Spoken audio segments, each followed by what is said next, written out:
Alright, ladies and gentlemen, I hope you're all doing well, and welcome to the showdown between Tzeentch and the Empire here on Skirmishes Cave. I think I said that right. And it is going to be a Chaos Lord on a disc, pretty good anti-large character, facing off against Boris Todbringer, the powerhouse of the Empire, Ulrich's Wrath. Manifest here, granted not using an Ulrich banner, but hey, it's still cool, minus 12 leadership, good armor piercing, what's not to love.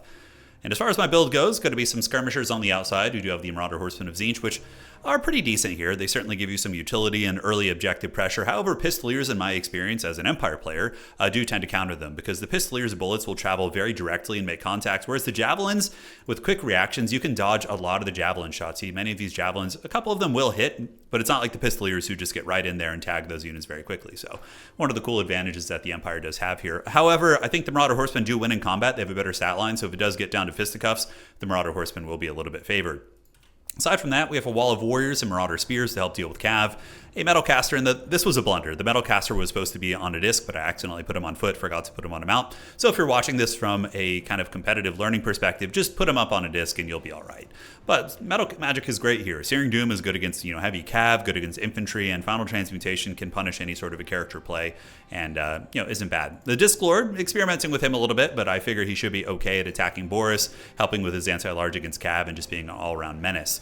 But that's really it. For my opponent's build, he's using a very cool Rough Rider kind of style of play. Basically, Pistoliers to control the battlefield, and Pistoliers are gods here in the Tzeentch matchup because they can wreck Centaurs of Tzeentch, they wreck Screamers, they wreck Furies, really good against Spawn. I mean, great Lords of Change. Any of those demonic units, Pistoliers can do very, very well against. So I like that choice from him quite a bit. Aside from that, we got Free Company Militia, 2 heavy calves, so the Knights of the Blazing Sun going to be the heavy carries, and they do take some time to get through armor, but Empire can deal with armor by landing Boris Todbringer in the middle of the armor, and then using Pit of Shades and or other magic spells to punish the armor, so that's typically what you want to be doing.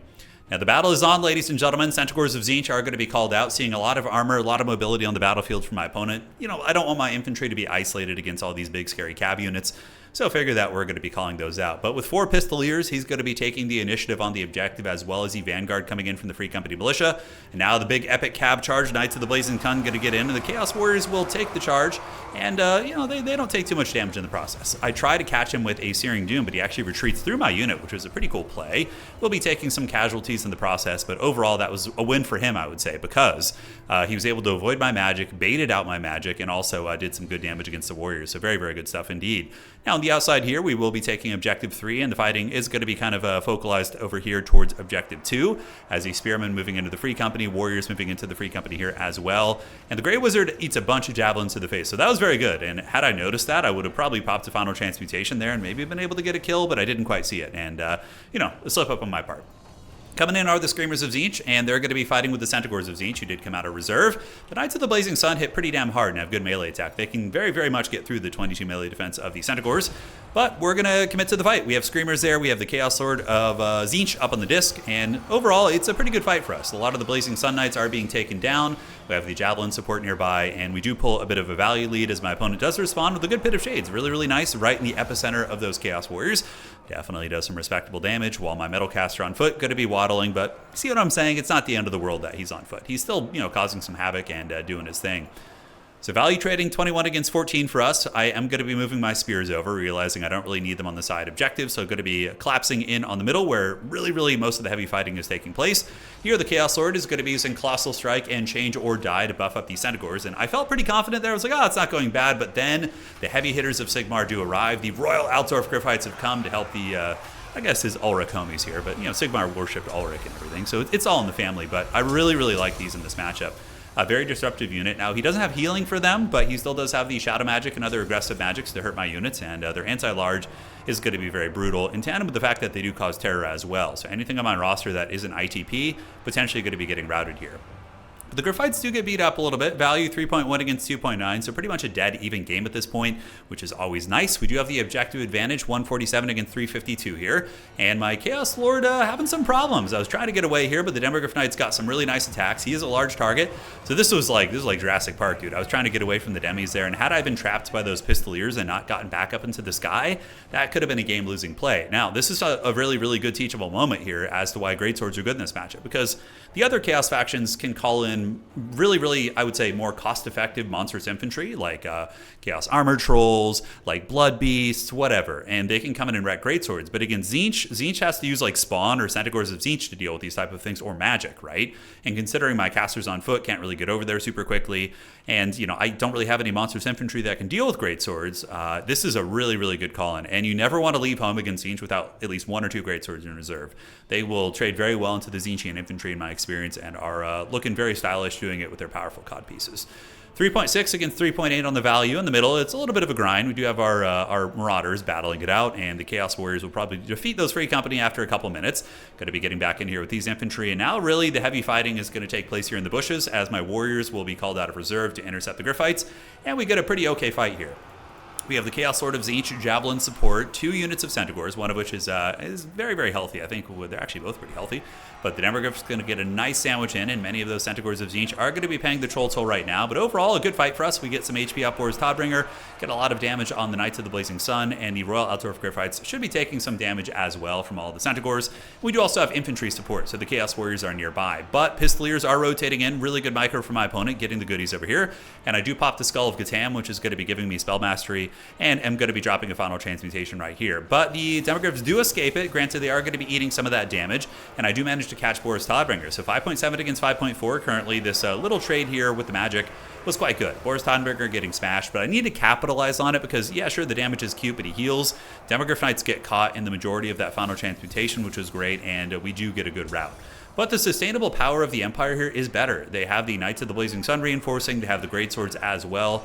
So those guys coming in with those floppy hats and cod pieces, and they are getting ready to party. So they're going to be moving on up as Boris Todbringer does continue fighting here, but he's got a lot of fight in him. He is going to be negative 12 leadership on these units, and despite the change or die buff, he still is able to rout off my Chaos Warriors here, which is rough. However, during all this in the middle, we do start to get some momentum here, sending in some Zangors to get up on the objective here, and we do break my opponent's caster, so the Grey Wizard Walmart Gandalf here does get caught, so he's going to be taking a little bit of a punishment. Chaos Warriors are going to be anchoring up on the objective, but they're all really tattered. One big heavy cav charge is honestly probably going to be enough to bunker bust this formation, and the Pistoliers have been used very well. They've been very disruptive here, but this fight's scary. Boris Todbringer was on the losing side of the fight, but the reinforcing greatswords were able to change the dynamic of everything here. Screamers, of course, doing what they can, but I need to get out of here. That Chaos Lord is in the danger zone. Boris Todbringer is probably going to be able to outduel him. I mean, arguably, I could turn and fight, but it's risky. Boris Todbringer does have the healing and really powerful combat items with White Cloak as well as a Midland Runefang, so I didn't feel as if that fight would favor me. Really good Pit of Shades here. Does once again nail the Zangors. Zangors are not as tanky as they once were. They were really OP when they first came out. Pretty much every one of the Gore units has been OP when they came out and had to get a couple nerfs, which is funny. Maybe Creative Assembly will learn the next time around to make the Slangors not super oppressive. Granted, you still want them to be good, just not like the auto-take infantry choice, right? Now, Greatswords called it again on the other side. I love this decision-making, knowing it's a really tense fight and I have to commit resources over here. Calling in the Greatswords, like, what do I have to really deal with those? Centaurs of Tzeentch could theoretically get over there and do good work against them, but even still, it's a tough one. Now, we do get the Tzeentch army ability going down. The Grey Wizard is getting pounded. Negative 17, negative 20, potentially going to be breaking here, while the Centaurs of Tzeentch called out of reserve, which I believe I had 3 in my list in total, and they're going to be charging into these Knights of the Blazing Sun, and should be a good fight. Granted, those Blazing Sun Knights will do some nice impact damage, but overall, there was only like 15 of them left, so Centaur should be able to fold them up, but the State Troopers rolling in, Todbringer rolling in as well. Very epic reinforcements, going to be forcing me to retreat. I don't want any of that smoke. And now we're going to be trying to fight in the middle once again. But the Pistolier Corps still just doing a lot of damage. Pretty good value on them. 500 on these guys. These ones are about 360, and these ones are sitting at 300, which isn't terrible. And they still have a fair amount of ammo, so they'll probably come close to paying for themselves over the course of the game. On the outside, scary situation. Chaos Warriors going to be hanging there, but Knights of the Blazing Sun and Greatswords are on their way over. So that objective is looking to be very dodgy at this point, right? While the Centaurs are going to be fighting in the middle, Chaos Lord's looking really raggedy. And even though I do have the value lead, 8.9 against 8.4, it certainly didn't feel that way. I felt as if I was behind, and that is indeed the case in my opinion, because a lot of the damage and value I've done was getting Boris Todbringer down to 30%.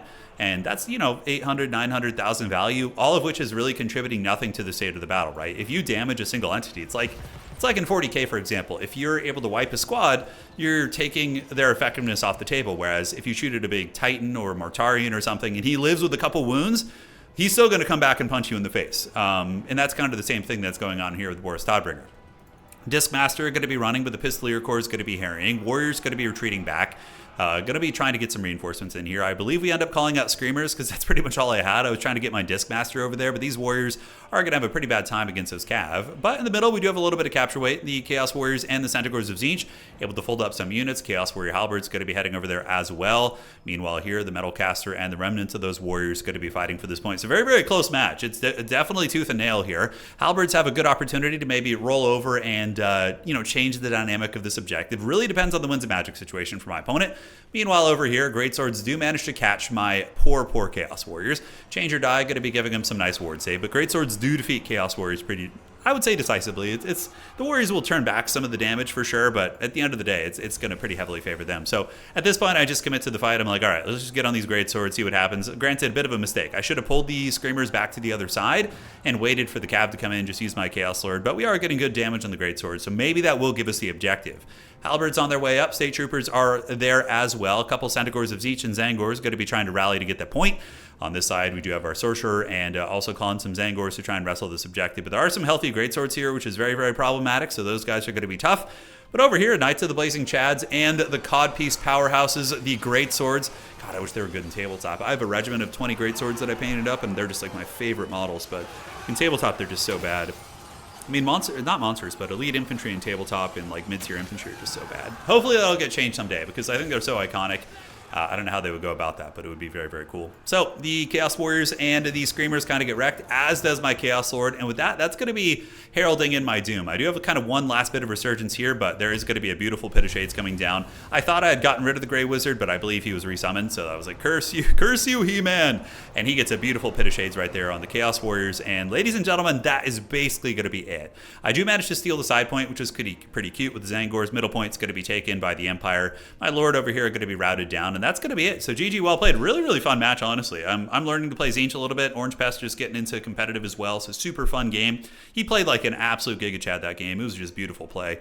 And I often wonder, like, against like this kind of mobile style, would it be better just to go super wide with Marauders and maybe use like a Lord of Change or something? I don't know. Tzeentch is still a bit of an open book for me. I'm curious about how to really play them effectively, but maybe more Marauder-centric. I thought the armor check would be effective, but it just didn't seem like it was. So maybe more Marauders. Maybe calling the Halberds late game, but even still, there were answers for them. The Shadowcaster got 2,000. Tidebringer only 1,400. Nothing too crazy. My caster did very good. 2,100 on that final transmutation, but Centaurs of Tzeentch, I think, are a staple, even though they did kind of get handled by the Pistoliers a little bit in the Demogryphs. I think they did pretty good, so I don't think I would change anything about that. But yeah, overall, it's good stuff. Greatswords are essential. Even though they didn't like do a ton of damage, they still push you off the objectives. Love the Blazing Sun play. It was very, very clean. Pistoliers, most of them got over 500 value, which is all you really need to do to pay for yourself. So very well played. But yeah, in retrospect, I think a super wide Marauder heavy build would be good. I don't know about the Chaos Lord. I think I would just maybe go for a Sorcerer Lord of Tzeentch on a disc with like some sort of magic spam, like to snipe my opponent's caster. I think that'd be good, like a blue fire spammer, just like chase down the Grey Wizard and harass him, and then you also have a spawn summon. You could theoretically use the Skirmisher, maybe the Soul Grinder of Tzeentch in this matchup, but if they bring a cannon, which he did in reserve, it could be very precarious. But against the heavy cav as well as like demis, throwing that anti-large javelin could be very effective. But I'm not sure ever since the nerf. Something to experiment with. So if you guys have any feedback, greatly appreciated. Well played, Orange Pest. A Chad as always. Looking forward to seeing how he does in this game. And if he can get those big tournament wins, I believe in him. And we will see you guys on the other side. Take care of yourselves.